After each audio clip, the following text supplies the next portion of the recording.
Hello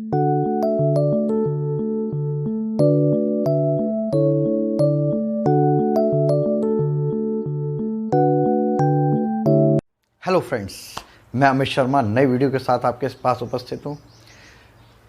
आज से हमने जितना भी पोर्शन किया है उससे संबंधित हम न्यूमेरिकल करेंगे। ये न्यूमेरिकल मेरे वॉल्यूम के अंतर्गत आएंगे क्योंकि ये रेगुलर न्यूमेरिकल चलेंगे। सबसे पहले हम राजस्थान बोर्ड वाले न्यूमेरिकल करेंगे जो आपकी बुक्स में हैं। तो आज शुरुआत करते हैं सबसे पहले ऑब्जेक्टिव टाइप क्वेश्चन से। दो एक समान व बराबर आवेशों को, पहला क्वेश्चन है, ये दो आवेश हैं जो एक समान हैं, बराबर हैं, 3 मीटर की दूरी पर रखने पर उनके मध्य में बराबर हैं, तो प्रतिकर्षण बल लगेगा कितना? 1.6 न्यूटन का प्रतिकर्षण बल कार्य करता है। प्रत्येक आवेश का मान होगा, हमारे पास सूत्र क्या होता है? F बराबर K Q1 Q2 बटे R स्क्वायर। तो यहां पर F का मान हमें क्या दिया हुआ है? 1.6 न्यूटन। दूरी कितनी दी हुई है? 3 मीटर। और K का मान मालूम कितना होता है? 9 गुणा 10 की power 9 newton metre square upon coulomb square. तो हमारे पास मान रख जाएगा, F की जगह हमने क्या मान रखना है? 1.6।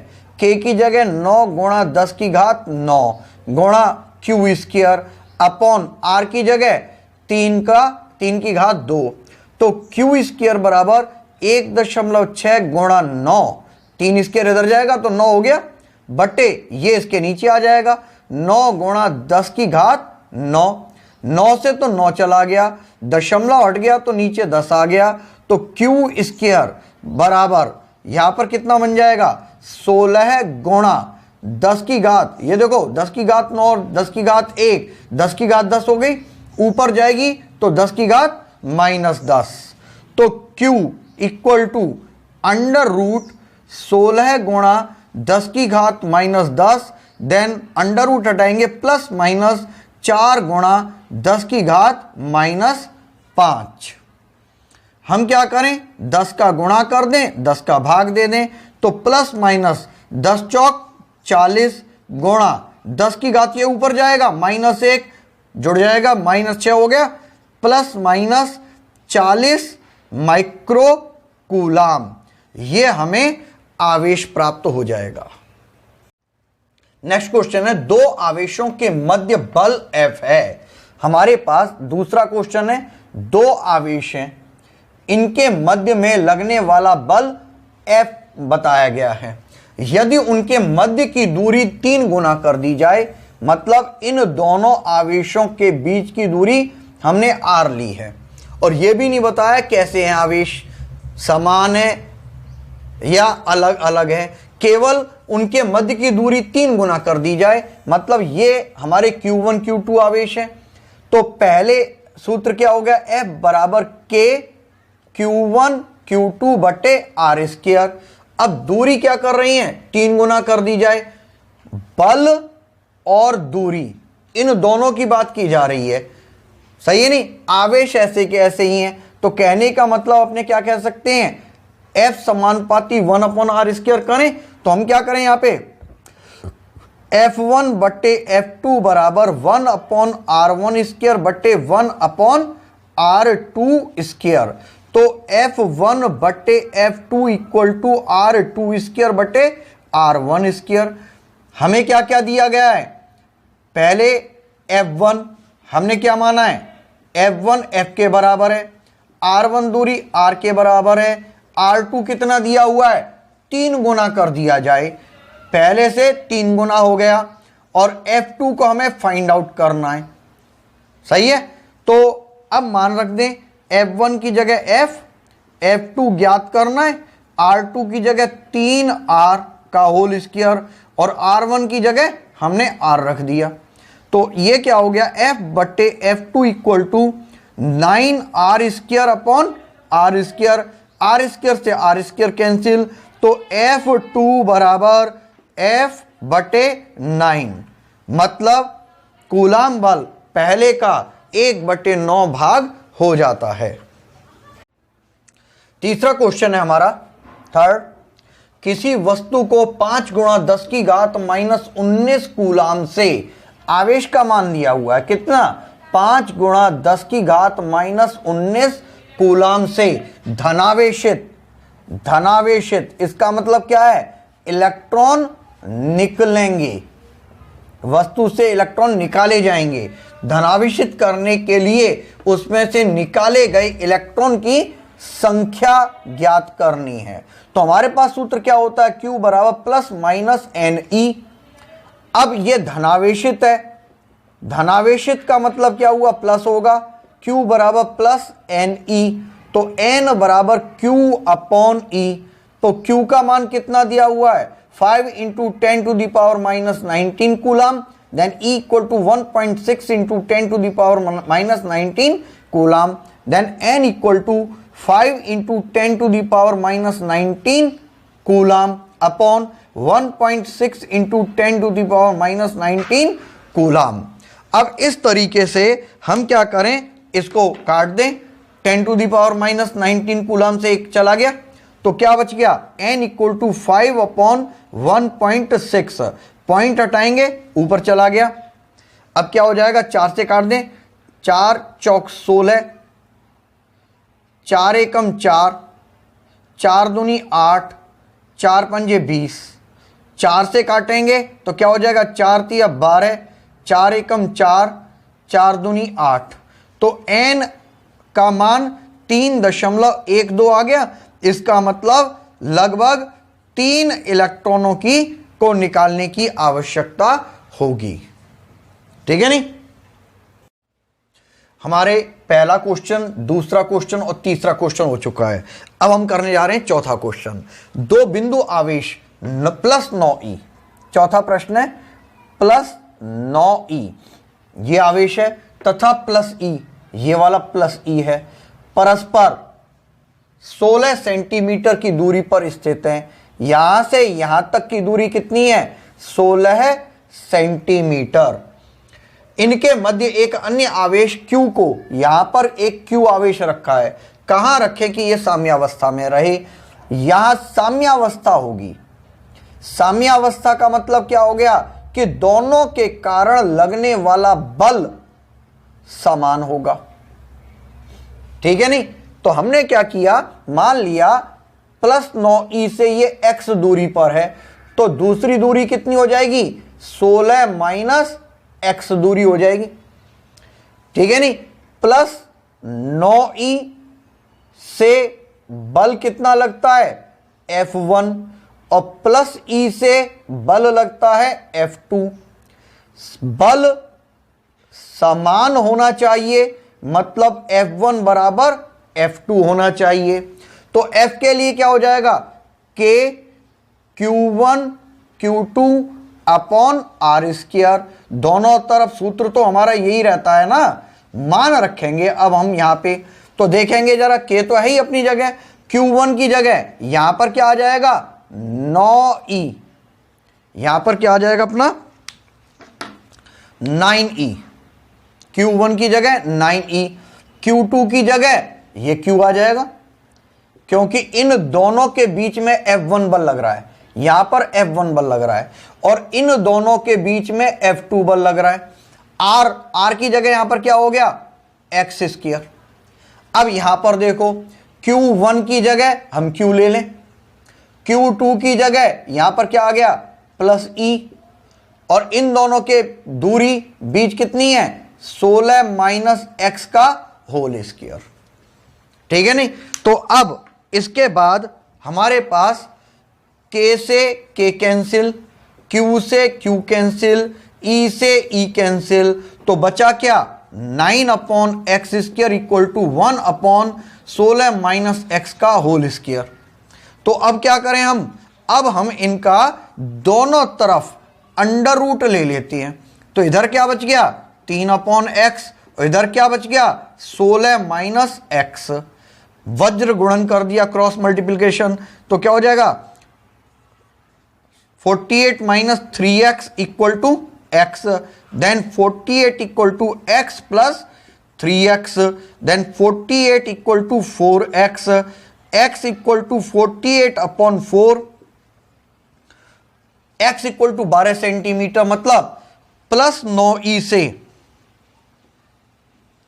x बराबर 12 सेंटीमीटर दूर, और प्लस e से क्या हो जाएगा, प्लस e 16 माइनस x, मतलब 16 माइनस 12 बराबर 4 सेंटीमीटर दूरी पर साम्यावस्था होगी।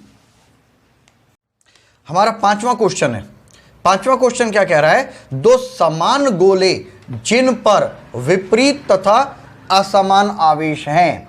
यहां पर क्या है, दो गोले हैं जिन पर असमान आवेश है, मतलब एक पर Q1 है, दूसरे पर Q2 है, विपरीत है। विपरीत चिन्ह आपको चिन्ह सहित उत्तर में मिलेगा, पता लग जाएगा।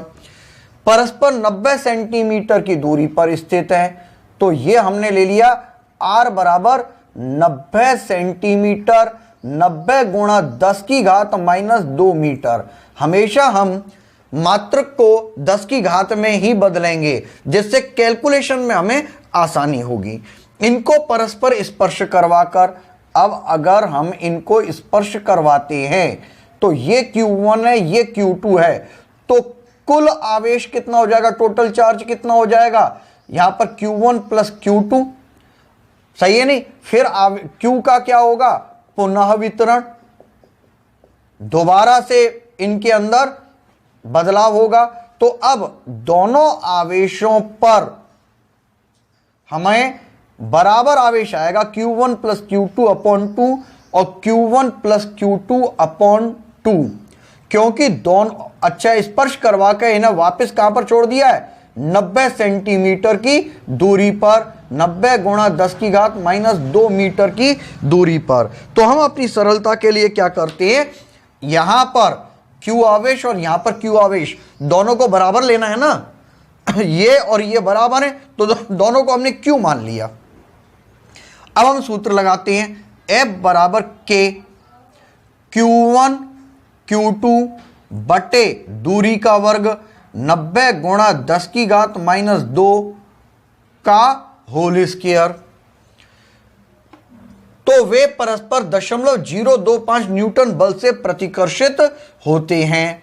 यहां पर बल का मान कितना हो गया, 0.025 न्यूटन, सही है। तो अब यहां पर क्या करें, 0.025 बराबर 9 गुणा 10 की घात 9 गुणा Q स्क्वायर बटे, यहां पर क्या हो जाएगा, 90 गुणा 10 की घात माइनस 4। तो अब हम Q स्क्वायर का मान निकाल लें। क्या हो गया, यहां पर 0.025 गुणा 90 गुणा 10 की घात माइनस 4 बटे में 9 गुणा 10 की घात 9, ये बटे में आ गया। दशमलव हटेगा, इसमें क्या आ गया, 1000, तो ये 2 गए, 1 9 गया, बचा गया यहां पर Q स्क्वायर, इधर से 25, ये 9 गुणा 10 की घात माइनस 4, ये तो थी 9 और 1 10, ये ऊपर गई माइनस 10, मतलब यहां पर तो 10 बचा हुआ है ना, तो ये मान आ गया। तो अब क्या बच गया, 25 गुणा 9 गुणा 10 की घात माइनस 14। तो अगर हम Q लेंगे तो क्या मान आएगा, प्लस माइनस 5 गुणा 3 गुणा 10 की घात माइनस 7, तो 15 गुणा 10 की घात माइनस 7। अगर हम 15 गुणा 10 की घात माइनस 6 करें तो 10 नीचे चला जाएगा, 1 नीचे गया, क्या बच गया, 1.5 गुणा 10 की घात माइनस 6। ये प्लस माइनस आ रहे हैं, अंडर रूट के बाद प्लस माइनस आता है या नहीं, तो क्या बन गया, प्लस माइनस 1.5 माइक्रो कूलाम, ये हमारा चार्ज प्राप्त हुआ है। देखो ये जो छठा क्वेश्चन है, छठा क्वेश्चन पूरी तरह से थ्योरेटिकल है आपकी किताब के अंदर। इसके अंदर क्या कहा जाता है कि यदि दो आवेशों के मध्य, ये आवेश हैं, इन दोनों आवेशों के मध्य में एक कांच की प्लेट रख दी जाती है, तो उनके मध्य कार्यरत विद्युत बल पहले की तुलना में कितना हो जाएगा। पहले बल कितना था, F बराबर K Q1 Q2 बटे R स्क्वायर। ये कब है, वायु की उपस्थिति में। और अब क्या हो जाएगा, जब कांच की प्लेट रख दी गई है, मतलब परावैद्युत माध्यम में। तो जरा देखना, ये तो F0 था। अब हमारे पास क्या आ जाएगा, माध्यम क्या हो जाएगा, K Q1 Q2 upon R square. दूरी तो उतनी है, अंतर क्या है, तो देखो K की जगह यहां पर क्या लेंगे, 4 पाई एप्सिलॉन नॉट, और इस K की जगह क्या लेंगे, 1/4 पाई एप्सिलॉन। अपने सूत्र देखें तो अपने पास क्या होता है, एफ एम बराबर 1/εr गुणा F0। हम डायरेक्ट इस सूत्र से भी निकाल सकते हैं। इन दोनों को हल करके यही सूत्र आएगा। जब हम यहां पे करेंगे तो ये εr किसका है, कांच का। तो पहले की तुलना में माध्यम की उपस्थिति में कूलाम बल का मान निर्वात की तुलना में हमेशा कम हो जाता है। यहां पर निर्वात का मतलब होगा एयर या स्पेस, और मीडियम कुछ भी हो सकता है, कांच भी हो सकता है, अभ्रक भी हो सकता है, पैराफिन, तेल, मोम, रबड़, लकड़ी, XYZ कोई भी कुचालक माध्यम यहां पर रख दिया जाए तो वो यहां पर परावैद्युत माध्यम कहलाएगा as a relative dielectric constant εr, ठीक है नहीं। तो यहां पर मीडियम में कूलॉम फोर्स कम हो जाता है। HCl अणु, HCl अणु H प्लस होता है, Cl माइनस होता है, तो प्रोटॉन की संख्या क्या हो जाएगी, यहां पे नंबर ऑफ प्रोटॉन, यहां पर क्या हो जाएगा, 1 है, प्रोटॉनों की संख्या 1 है। तो Q इक्वल टू Ne लेते हैं हम, तो Q इक्वल टू क्या हो जाएगा, 1 इंटू E बराबर 1.6 गुणा 10 की घात -19 कूलाम। पहली बात। द्विध्रुव आघूर्ण P का मान कितना दिया हुआ है, 3.4 गुणा 10 की घात -30 कूलाम इंटू मीटर। आयनों के मध्य दूरी ये आपको निकालनी है, तो P बराबर क्या होता है, Q इंटू 2L। दूरी 2L P अपॉन Q। यहां पर 2L अलग अलग नहीं होंगे, ध्यान रख लेना, 2 अलग और L अलग ऐसा नहीं होगा, क्योंकि परिमाण में समान और विपरीत आवेशों के मध्य दोनों के बीच दूरी 2L मानकर चलते हैं, यह मध्य बिंदु से बराबर डिवाइड होती है। तो यहां पर हम मान रख देते हैं P का मान कितना है, 3.4 गुणा 10 की घात -30 कूलाम इंटू मीटर, और Q का मान 1.6 गुणा 10 की घात -19 कूलाम। तो देखना जरा, कूलाम से तो कूलाम कट गया, तो इधर क्या बच गया, मीटर। 10 की घात -19 से 10 की घात -30 जाएगा, कितना बचेगा, 19 20, 10 की घात -11, दशमलव से यहां पर चला गया तो हमारे पास क्या बचा, 34/16 गुणा 10 की घात -11।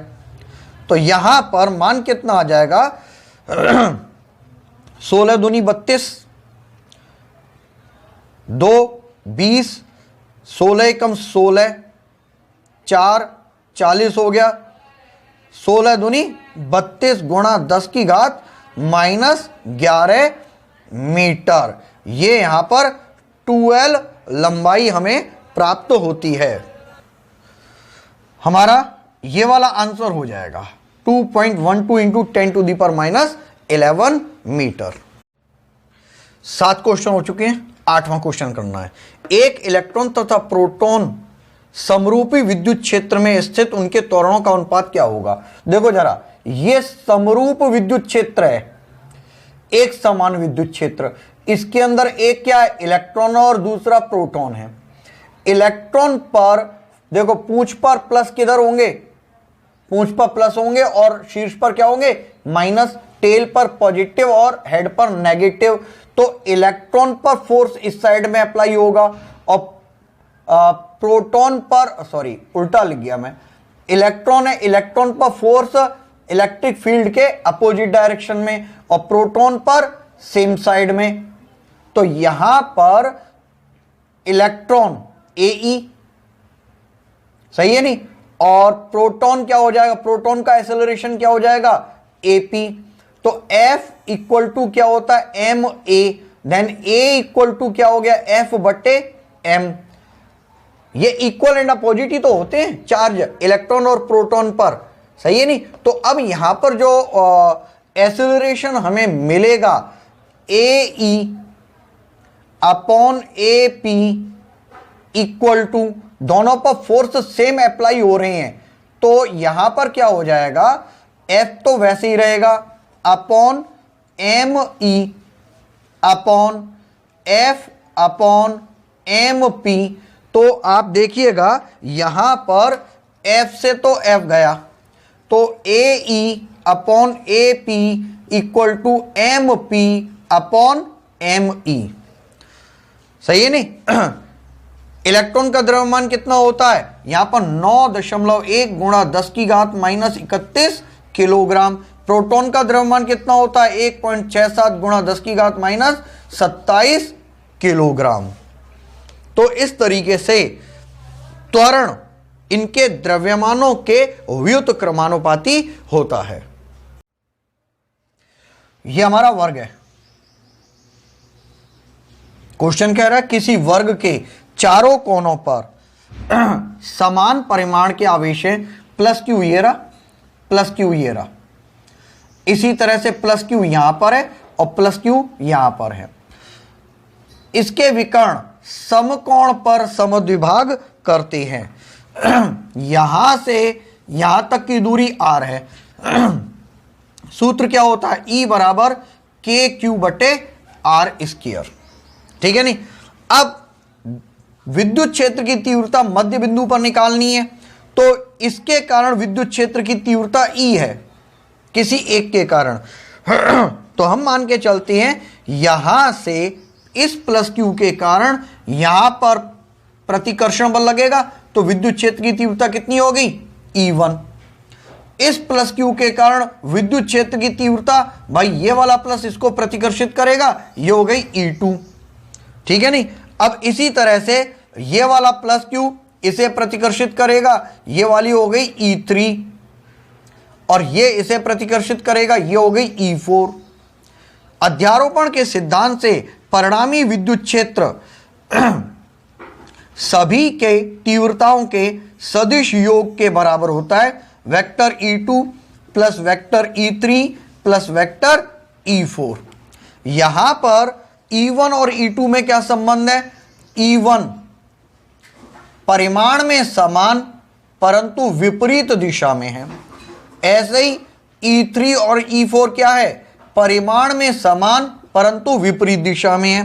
तो परिणामी विद्युत क्षेत्र में क्या करें हम, इस E1 की जगह माइनस वेक्टर E2 रख दें प्लस वेक्टर E2, यहां पर E3 की जगह माइनस E4 रख देते हैं प्लस वेक्टर E4। तो परिणामी स्थिति क्या बन जाती है, ये सब एक दूसरे से कट जाते हैं। कटने के कारण यहां पे परिणामी विद्युत क्षेत्र की तीव्रता कितनी हो गई, 0। क्लियर। एक विद्युत द्विध्रुव को समरूप विद्युत क्षेत्र में रखने पर उस पर बल लगेगा, कौन सा, उस पर क्या चीज लगेगी, देखो ये एक समरूप विद्युत क्षेत्र है।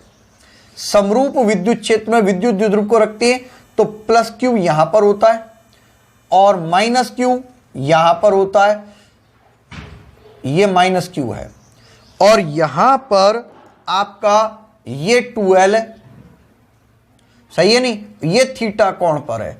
तो इस पर ये पॉजिटिव है, तो यहां पर F इक्वल टू QE लगता है, और यहां पर लगता है F equal to minus QE।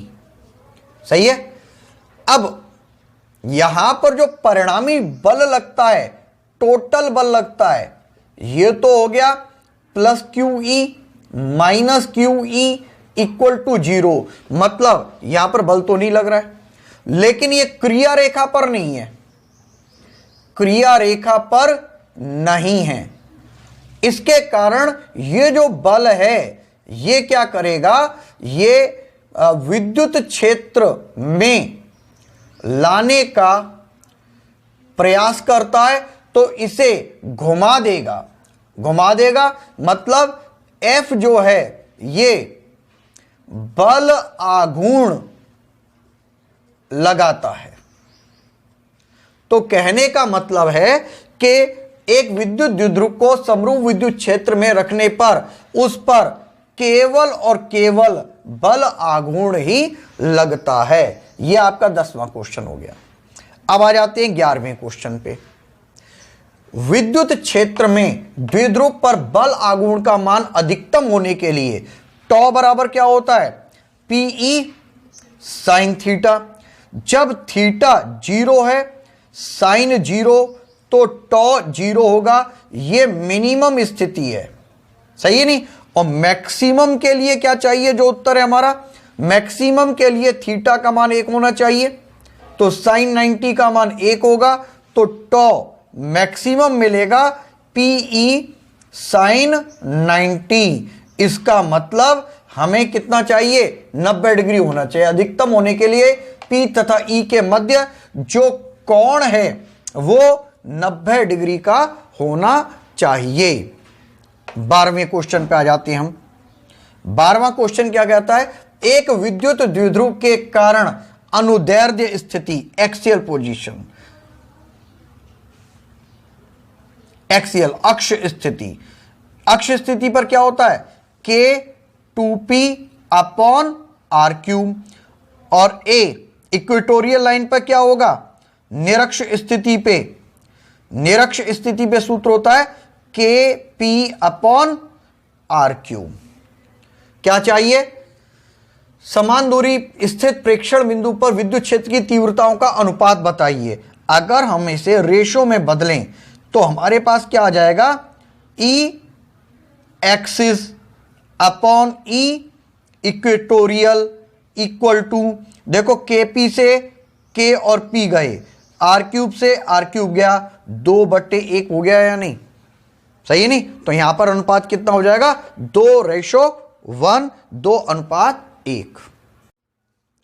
13 question क्या है, एक इलेक्ट्रॉन व प्रोटॉन, ये इलेक्ट्रॉन हो गया और ये हो गया प्रोटॉन, परिमाण में समान व विपरीत आवेश होते हैं, 1 एंगस्ट्रॉम की दूरी पर स्थित हैं। तो यहां पर जो 12 है वो कितना हो जाएगा, 1 एंगस्ट्रॉम।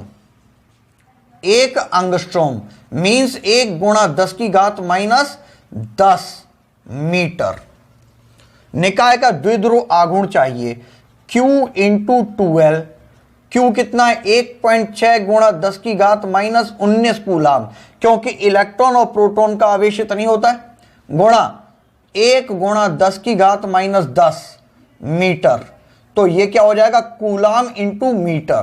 तो 1.6 गुणा 10⁻19 और -10, 1.6 गुणा 10⁻29 कूलाम इंटू मीटर, या 16 गुणा 10⁻30 कूलाम इंटू मीटर। ये विद्युत द्विध्रुव आघूर्ण हो जाता है। अब आ जाते हैं हम अगले क्वेश्चन पे, 14th क्वेश्चन पे। कुछ दूरी पर स्थित +5 माइक्रो कूलाम, ये +5 माइक्रो कूलाम का आवेश है, -5 माइक्रो कूलाम का आवेश, आवेशों के मध्य 9 न्यूटन का आकर्षण बल कार्यशील है। 9 न्यूटन का क्या, ये आकर्षण बल।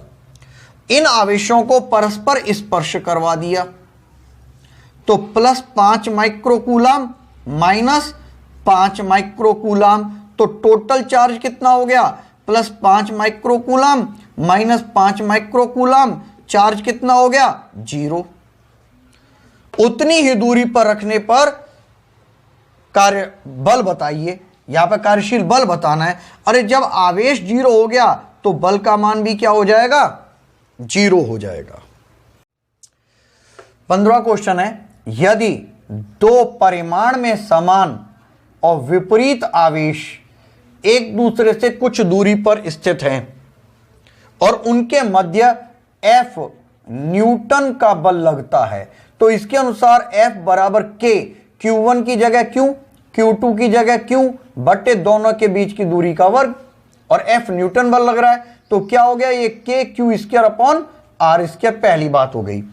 यदि एक आवेश का 75% ये Q है, इसका 75% दूसरे आवेश को स्थानांतरित किया जाता है, 75% स्थानांतरित, तो देखना जरा ये Q1 बराबर स्थानांतरित हो रहा है ना, इसे Q1 मान लिया, ये Q2 है, तो कितना स्थानांतरित होगा Q का 75%, Q गुणा 75/100, 25 या 75, 25 चौका 100, तो 3/4 Q स्थानांतरित होगा।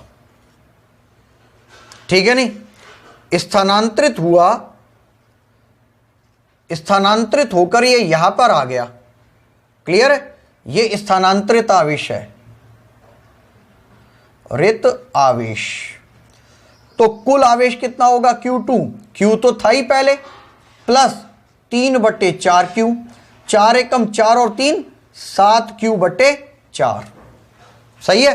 तो अब Q1 कितना हुआ, Q1 कितना होगा, Q में से 3/4 Q की कमी होगी, तो Q1 बराबर क्या हो जाएगा Q माइनस 3/4 Q।